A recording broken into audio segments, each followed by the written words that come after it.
Hello guys, welcome back to my YouTube channel, Sunny TV. Isang pagpalang araw sa inyo guys.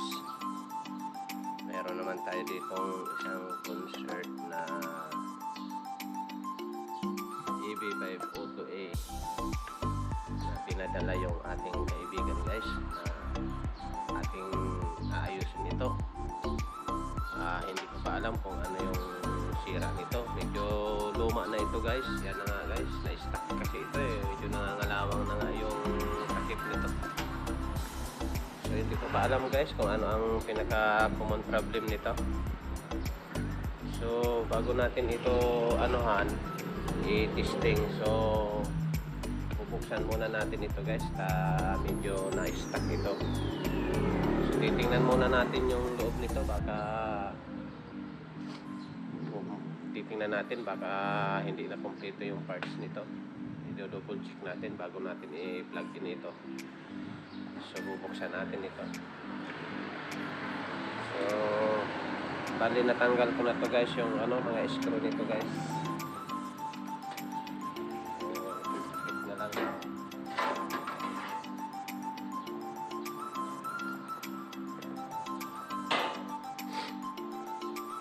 So ayan nga guys, kung mapansin nyo guys, napakadumi guys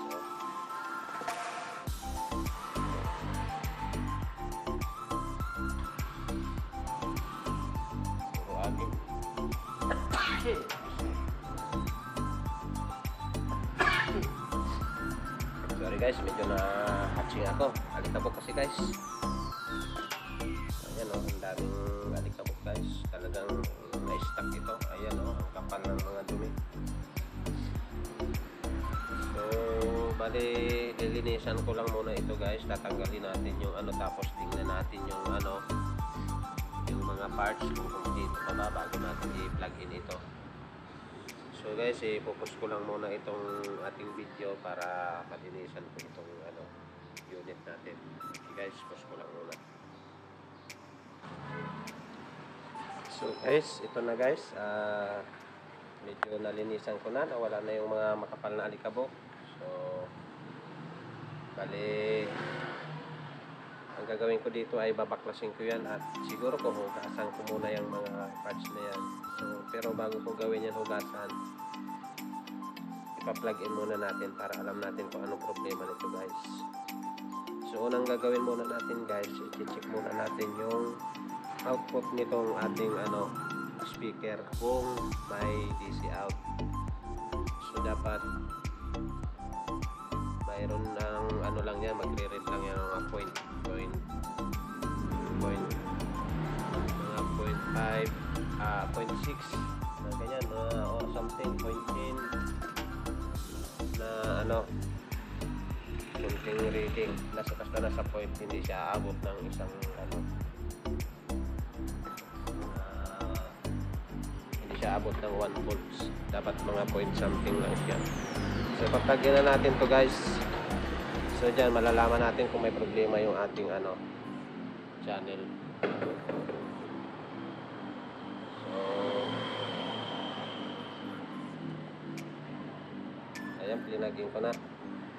So madami na rin may kalawang guys na piyesa. So aalamin natin kung anong sistema nito.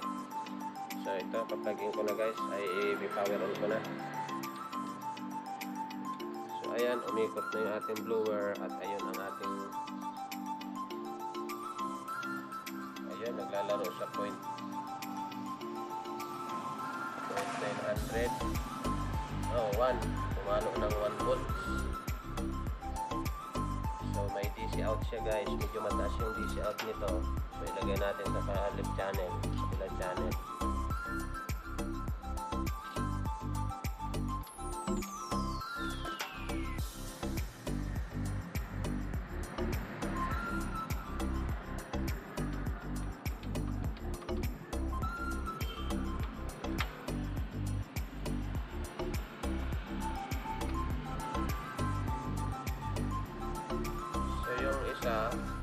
Okay, mababa, ayan dapat ganyan lang siya, nasa point pero tumataas siya.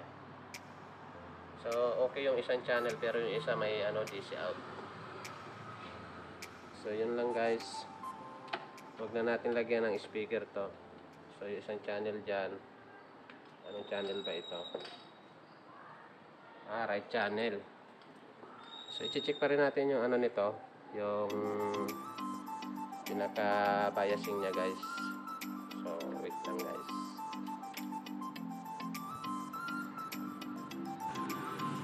So guys, ito mag-voltage check na tayo ng ating biasing. Alamin natin kung ano yung biasing nito.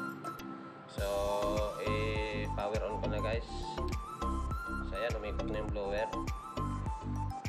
So dito tayo mag-umpisa sa left channel guys. Tingnan natin kung may voltage biasing.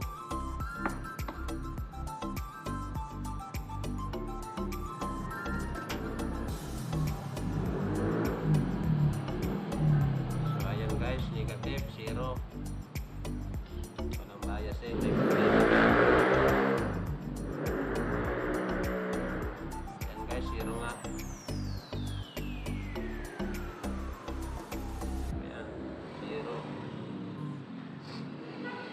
Biasing guys yung left channel. Ito sa right tayo guys, sa right channel tayo. Ayan, may 0.5 16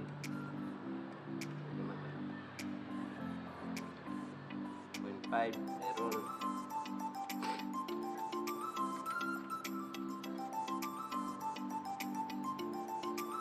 0.4. Ayan,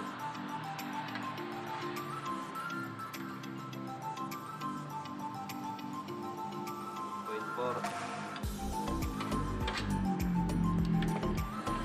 So yun nga guys, itong left channel 0 biasing, yan ang may problema. Tapos yung isa 0.5, 0.4, so hindi sila pantay. So okay naman, may biasing siya, pero kailangan parang i-check yan. So gagawin ko muna guys, lilinisan ko muna yan para makita natin yung mga parts na mga kinalawang dyan. Abnormal yan, kaya ating aayusin yan guys. Papalitan natin yung mga kinalawang dyan guys. Okay, pause ko muna guys at lilinisan ko, papakasin ko yan guys.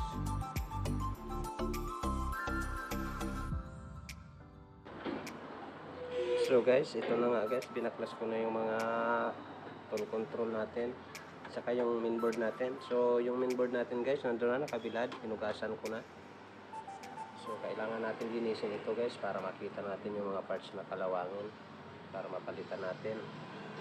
So bali, hindi ko na ipapakita sa inyo guys paghugas nito guys, kasi madali lang naman, hugasan nyo lang, sasabunan nyo lang ito, tapos ibibilad na sa araw, papatuyuin na yan. Pag natuyo na, saka na natin i-troubleshoot guys. So update lang yan guys, hanggang dito na lang guys. I-post ko lang muna guys at hugasan ko to para mabilad natin sa araw, para matuyo na agad.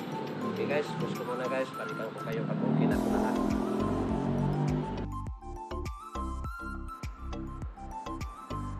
Hello guys, update tayo doon sa ginagawa natin na amplifier. So ito na yung mga board na hinugasan natin guys, ito na. So malinis na, pwede na natin i-troubleshoot yan guys, kita na natin yung kalawang. So ayan, so bali ang inuna ko lang muna guys yung i-troubleshoot yung mainboard. So bali ito yung mainboard guys, ito na. Ito na yung mainboard guys. So bali nagpalit na ako ng mga resistor dyan guys. So ayan yung mga pinagpalitan ko guys. 4.7 saka 100 ohms saka 3.3 saka 33K saka ayan diode dito sa may yan, sa may drive ng ano natin, ng relay. So hindi ko pa na resolder guys, nilagay ko lang dyan na may resolder natin. So ito yung mga ating ano, nagpalit tayo dahil puro kalawang na guys. Oh, yung mga drive natin sa ating ano dito guys, sa channel natin, yung 2N551 saka 2N5401. Yan, mga bago na lahat yan, pinalitan na natin yan guys. So almost lahat bago yan guys. Yan, so ito lahat yan. So yan ang ano natin, bali ihinang lang natin to guys na ano, mayroon pa akong hindi na ihinang dito.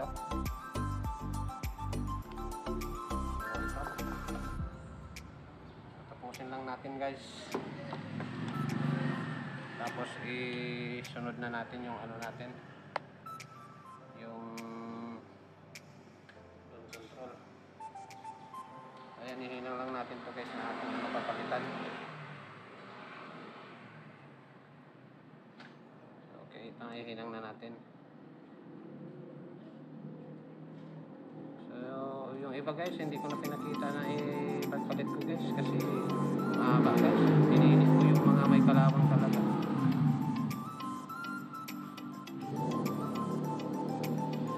Ayan.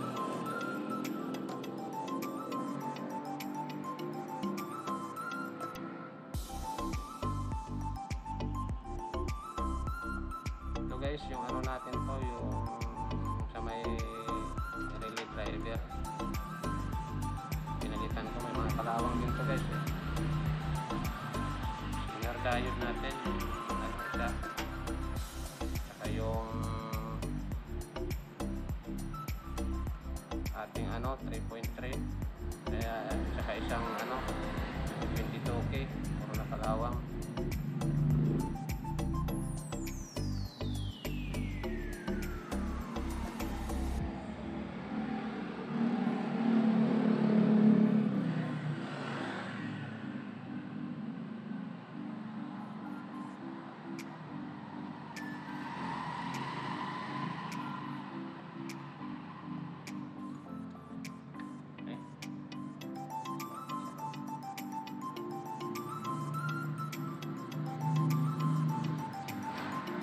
Bali ano naman yan guys, yung mga kinalawang talaga yung pinalitan natin. Yun lang naman ito guys, yung mga kinalawang kasi na-stuck ito.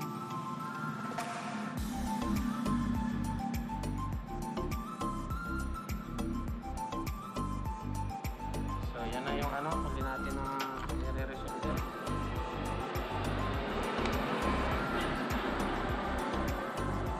So pause ko lang muna to guys ha. Tapos natin i-resolder, magpuputol lang ako tapos mag-check tayo ng biasing mamaya guys. Pag natapos ko ito, matula ng mga paa. Tapos ko lang muna guys. So guys, ito na, nakapisto na. Magbo-voltage check na tayo kung may okay na yung biasing nya. So pa-plug in ko na to guys. So board lang muna yung nakalagay natin.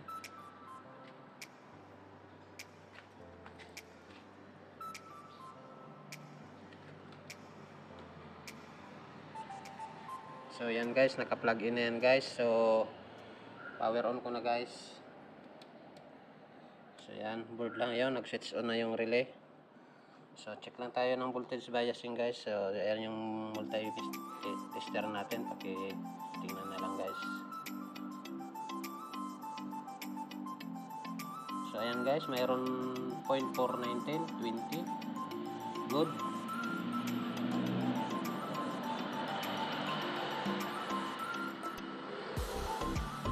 0.424, good.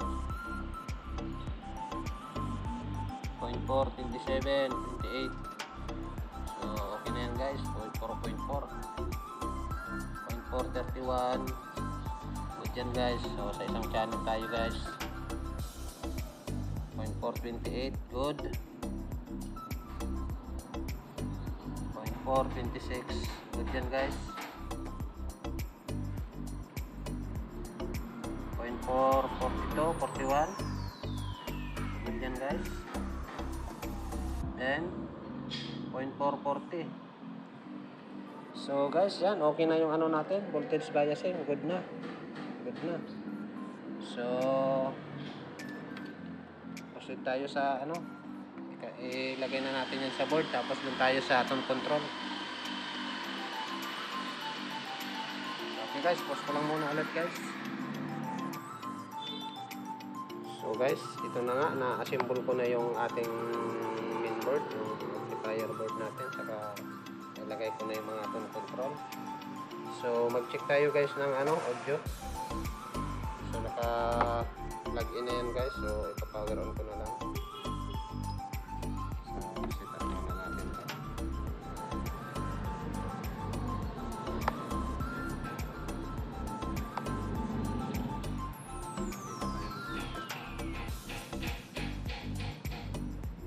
Bali guys, yung ating multimeter, naka-ano na yan, yung analog natin guys. Nakasit na sa 10 decibel. So, power on ko na. So, ikot na guys. Nag-switch on na yung relay. So, test probe guys, hawak ko.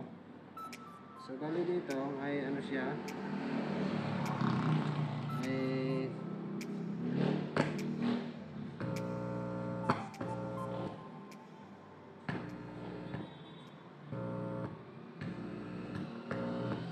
yan guys, may tone control na siya. Ay may ano na siya guys, may audio test, may audio na.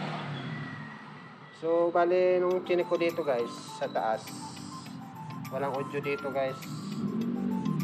So napagkalaman ko guys, yung ating supply dito wala, yung positive 8 kulang. So mag-check tayo guys.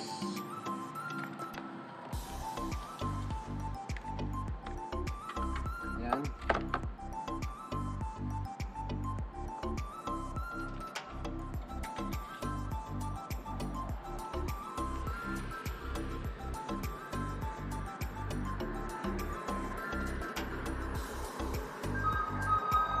Guys,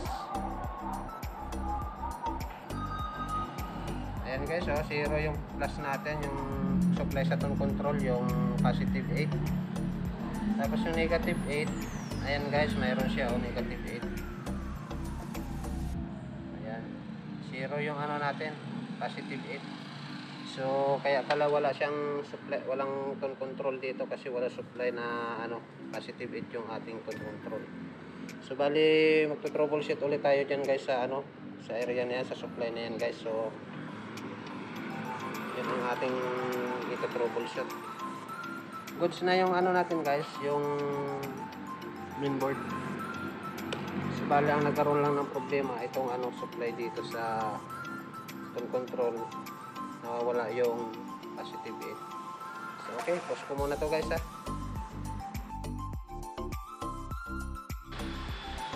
Guys, ayan na guys, napaklis na natin yung mainboard para matrace natin yung ating ano, supply sa positive 8, supply ng tone control.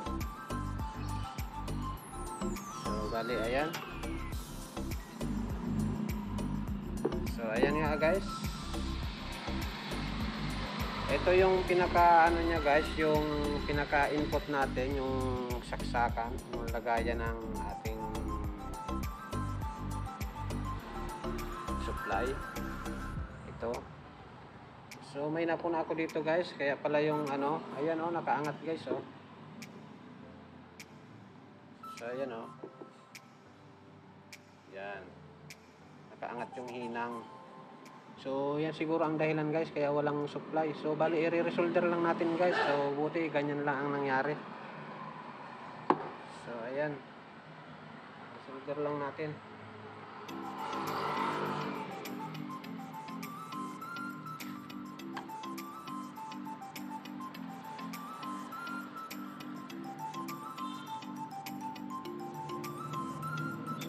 Guys, i-resolder natin guys.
guys, okay na. Na-resolder na natin guys.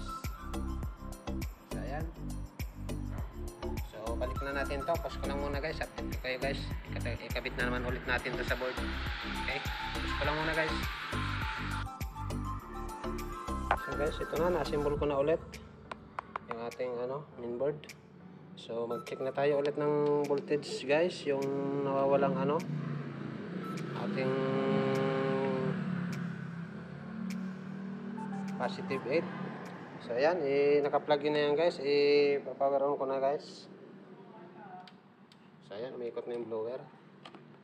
So ayan yung multimeter natin guys. Tingnan nyo na lang. So ayan, may negative 8. Ayan, may positive 7.93. So ayan na, pasok na sa, malapit na sa positive 8 guys. Malapit na mag-input yan. Okay na yan. At least may supply na. So okay. So na natin. Ikabit na natin yung ating supply. So na guys ha. So ayan na nga guys. Naikabit na natin yung supply natin. So mag-check na tayo ng tone control dito guys. Ay ng ating audio sa tone control. So okay. Ayan.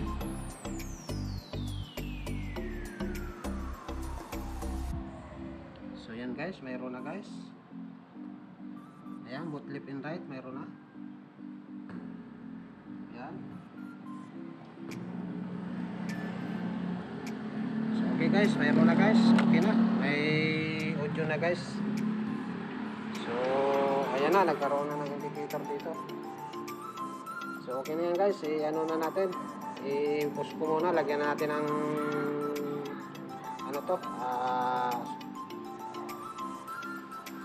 signal kung tutunog na. Okay guys. Push ko lang muna guys. So guys, ito na guys.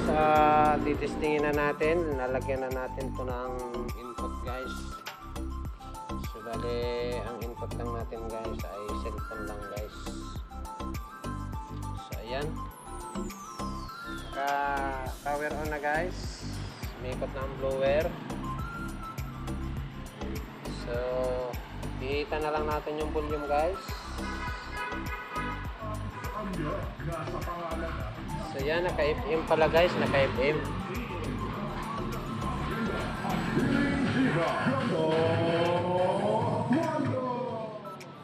So yun na nga guys, okay na to, mayroon na. Left and right na channel guys, speaker natin mayroon. Ayan. Puntahan mo siya or hindi. Left. Alam mo, unahin mo lang mahalin. Ayan, mayroon din. Huwag mo nang mahalin yan dahil hindi ka naman niya mahal. At saka hindi naman din siya kamahal. So yun nga guys, okay na to. So naka-FM na tayo. Yes, pero unahin ko.